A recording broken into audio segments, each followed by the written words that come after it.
thank you so much for being a part. The reason why Rudy and I laugh often is because we like each other, and we just always messed up. We need help. So we're gonna look at Isaiah 53 today, and we're gonna look at verses 4 and 5 and maybe 6. We'll pick out some words that are really important to look at. Please read through this slowly and let these words draw you into loving Jesus. All right? Amen. Be so. So surely he has borne our infirmities, carried our diseases. Yet we accounted him stricken, struck down by God and afflicted.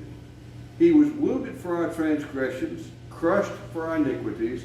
Upon him was the punishment that made us whole, and by his bruises we're healed. Rudy, pick a word out of that and tell us what you think about it, all right?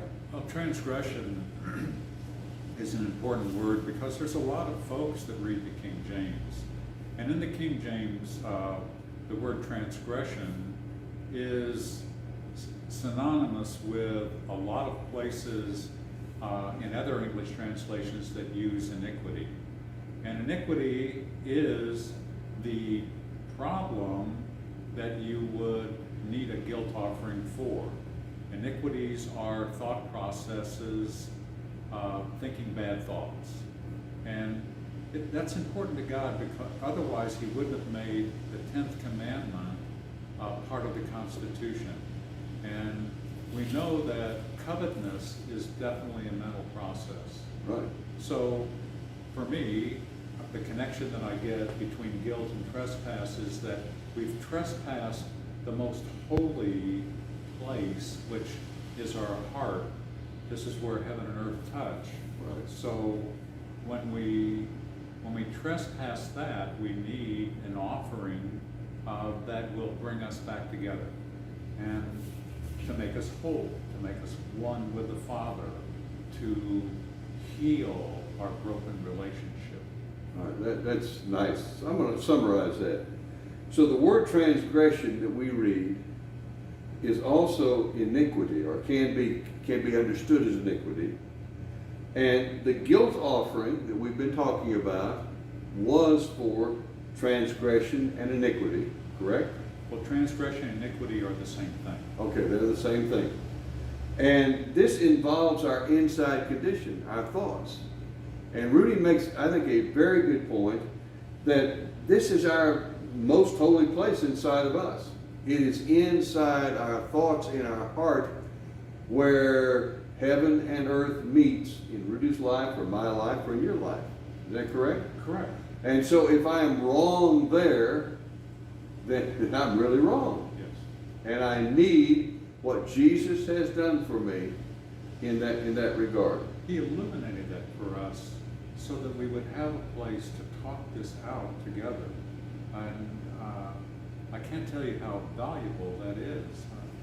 When the veil was torn at Jesus' death, that symbolized that we were going to be able to look into heaven, everybody, at least there was going to be a new way to look into heaven.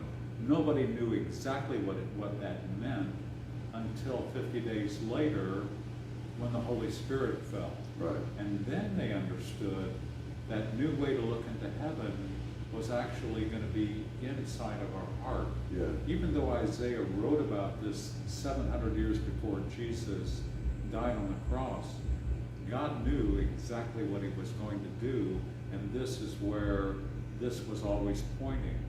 And a great scholar that I've listened to through the years, his name's Richard Hayes. He was the dean of Christian New Testament theology at Duke. Okay. And one of the books that he wrote was Reading Backwards. Okay. And that's what I'm trying to eliminate for you right now. I've been doing it. I think the Lord has had me doing it most of my Christian life.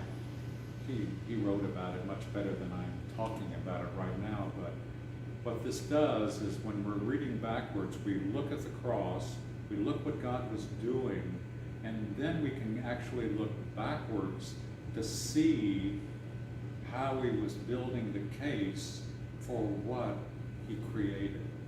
And then we can move forward past the cross and really look into the future by our life experience now. Right. And I don't think that it's a hard thing to understand that God's always been about taking care of the relationship that he has with us, and he wants us to be able to deeply think about this, because there's certain things that we think about ourselves is we think we're good, we do more good than we do bad, and that's great. But to think that I have a right to stand and talk to the king because of knowing full well that this was all about the consequences of free will that he gave us, because it's a gift, but ultimately we have to give it back to him to make us whole. And I think you make a great point. When you read backwards, this is what we're trying to do. We will hop, skip, and jump from Isaiah 53 to the cross to the resurrection. What we've been trying to do this week is to look back to the sacrificial system, to the ashes of the red heifer, and the institutions that God gave that are saying to us how important is the holy place inside of our heart, inside of our life, and to accept what he has done and then to live in that and appreciate it. Right, and it is living in that relationship that brings you to the point, it's like, my goodness, I really do need your help. Absolutely. Perfect. Thank you, Rudy. God bless you. We will see you tomorrow. We'll be looking more at Isaiah 53.